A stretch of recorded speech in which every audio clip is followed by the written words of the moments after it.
നമസ്കാരം.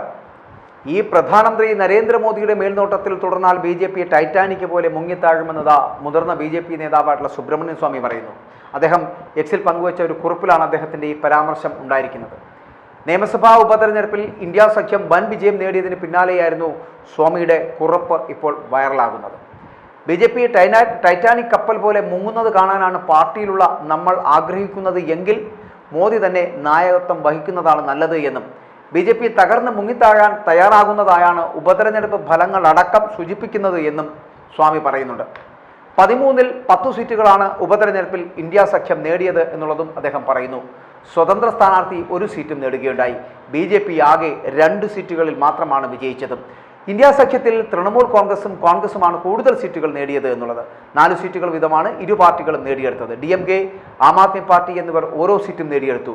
ഉത്തരാഖണ്ഡിലെ ബദ്രീനാഥ് സീറ്റും BJPക്ക് നഷ്ടമാവുകയാണ് ഉണ്ടായത് എന്നുകൂടി പറയേണ്ടിയിരിക്കുന്നു. നേരത്തെയും മോദിക്കും ആഭ്യന്തരമന്ത്രി അമിത്ഷായ്ക്കുമൊക്കെ എതിരായിട്ട് വിമർശനവുമായിട്ട് സുബ്രഹ്മണ്യൻ സ്വാമി പലപ്പോഴും രംഗത്തെത്തിയിട്ടുണ്ട്.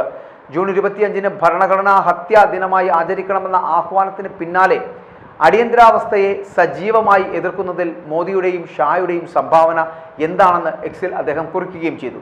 എന്നാൽ മോദിയുടെ റഷ്യൻ സന്ദർശനം ഇന്ത്യ-US ബന്ധത്തിൽ ഉണ്ടാക്കുന്ന പ്രത്യാഘാതങ്ങളെക്കുറിച്ചുമൊക്കെ അടുത്തിടെ സ്വാമി വളരെ ദീർഘമായി സംസാരിക്കുകയും ചെയ്തിട്ടുണ്ട്. 2024 ലോക്സഭാ തെരഞ്ഞെടുപ്പിൽ നിതീഷ് കുമാറിൻ്റെ JDUവിൻ്റെയും ചന്ദ്രബാബു നായിഡുവിൻ്റെ TDPയുടെയും ഒക്കെ സഹായത്തോടെ മാത്രമാണ് BJP അധികാരത്തിൽ 3-ാം തവണയും എത്തിയത് എന്നും വിനാശകരമായിട്ടുള്ള ഫലമാണിതെന്നും ഒക്കെ അദ്ദേഹം പറയുകയും ചെയ്തു. ഇത് മോദിയുടെ കാര്യമാണ്. ഇനി മറ്റൊരാളുണ്ട് അങ്ങ് ഉത്തർപ്രദേശിൽ.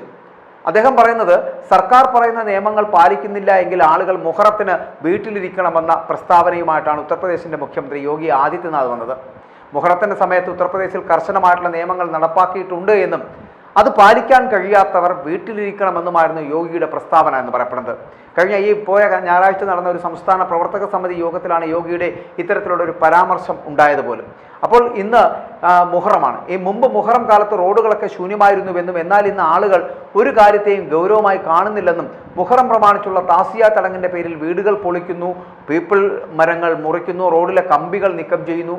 എന്നാൽ ഇനി അങ്ങനെയൊന്നും ഉണ്ടാകാൻ സർക്കാർ അനുവദിക്കില്ല എന്നും ഉത്സവ ആഘോഷിക്കണമെങ്കിൽ സർക്കാർ ചട്ടങ്ങൾ ഉണ്ടാക്കുമെന്നും നിയമങ്ങൾക്കനുസൃതമായിട്ട് മാത്രം ആഘോഷിക്കൂ, അല്ലാത്ത പക്ഷം വീട്ടിലിരിക്കൂ എന്നാണ് യോഗി നൽകുന്ന പ്രസ്താവന.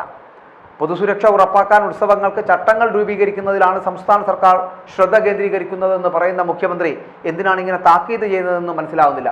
കഴിഞ്ഞ ദിവസം UPയിൽ മുഹറം ഘോഷയാത്രയ്ക്കിടെ പലസ്തീൻ പതാക വീശിയ യുവാവിനെ പോലീസ് അറസ്റ്റ് ചെയ്തു. ഭദോഹി ജില്ലയിൽ നടന്ന ഘോഷയാത്രയ്ക്കിടെയാണ് യുവാവ് പലസ്തീൻ ജനതയ്ക്ക് ഐക്യദാർഢ്യം പ്രഖ്യാപിച്ചത്. തുടർന്ന് ഇയാളെ ഭദോഹി പോലീസ് അറസ്റ്റ് ചെയ്യുകയും ചെയ്യുന്നു. ഇങ്ങനെ ഒരു പാർട്ടിയെ തകർക്കാൻ ഇവരൊക്കെ ഒന്ന് ആത്മാർത്ഥമായി ശ്രമിച്ചാൽ മതിയാകും എന്നുകൂടി പറയേണ്ടിയിരിക്കുന്നു. സുബ്രഹ്മണ്യൻ സ്വാമി നരേന്ദ്രമോദിയെക്കുറിച്ച് പറഞ്ഞതും ഉത്തർപ്രദേശിലെ ജനങ്ങൾ യോഗി ആദിത്യനാഥിനെ കുറിച്ച് പറയുന്നതും ഇത് തന്നെയാണ്. ഇതുപോലുള്ള പ്രധാനമന്ത്രി നരേന്ദ്രമോദിയെ വെച്ച് മുന്നോട്ട് പോയാൽ ഈ കപ്പൽ ടൈറ്റാനിക് കപ്പൽ പോലെ മുങ്ങിത്താണു പോകും BJP എന്നാണ് സ്വാമി പറയുന്നതെങ്കിൽ അതേ സ്വാമിയെയും ഒപ്പം തന്നെ UPയിലെ ജനങ്ങളും പറയുന്നത് യോഗി ആദിത്യനാഥിനെ പോലൊരു മുഖ്യമന്ത്രിയാണ് എങ്കിൽ ഉത്തർപ്രദേശിലെ ഭരണം താമസിയാതെ പോയി കിട്ടുമെന്നുള്ളതാണ്. ഇങ്ങനെ ഒരു പാർട്ടിയെ തകർക്കാൻ ഇതുപോലുള്ള ആൾക്കാർ മാത്രം മതി എന്നാണോ സ്വാമിയും ഇവിടുത്തെ ജനങ്ങളും പറയുന്നത് എന്നുള്ള മുറുമുറുക്കുകൾ വരുന്നുണ്ട്. കാരണം കഴിഞ്ഞ തെരഞ്ഞെടുപ്പിൽ വെറും 240 സീറ്റിലേക്ക് BJP ഒതുങ്ങിപ്പോയത് എന്തുകൊണ്ടാണ് എന്നും അത് എത്രത്തോളം ഗുരുതരമായിട്ടുള്ള പ്രത്യാഘാതമാണ് BJPക്ക് ഉണ്ടാക്കുന്നത് എന്നും അതിൽ നിന്ന് കരകയറേണ്ടതിൻ്റെ ആവശ്യകത ഉണ്ട് എന്നും മാത്രമല്ല നരേന്ദ്രമോദി അടക്കം ഒന്നിച്ചെടുത്തൊരു തീരുമാനമായിരുന്നു 75 വയസ്സിൽ രാഷ്ട്രീയം മതിയാക്കി മടങ്ങിപ്പോവുക എന്നുള്ളത്.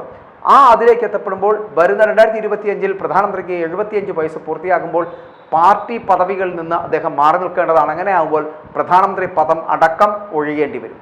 അപ്പോൾ അത് അനുസരിക്കാൻ പ്രധാനമന്ത്രി തയ്യാറാണോ?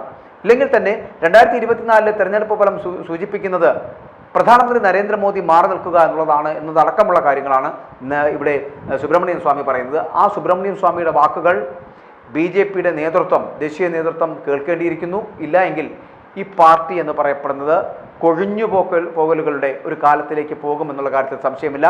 BJPയുടെ പതനം അല്ലെങ്കിൽ BJPയുടെ കൗണ്ട് ഡൗൺ തുടങ്ങുന്ന തരത്തിലേക്കുള്ള ഒരു സമീപനമാണ് ഉണ്ടാകുന്നത് എന്നാണ് സ്വാമി അടക്കം പറയുന്നത്.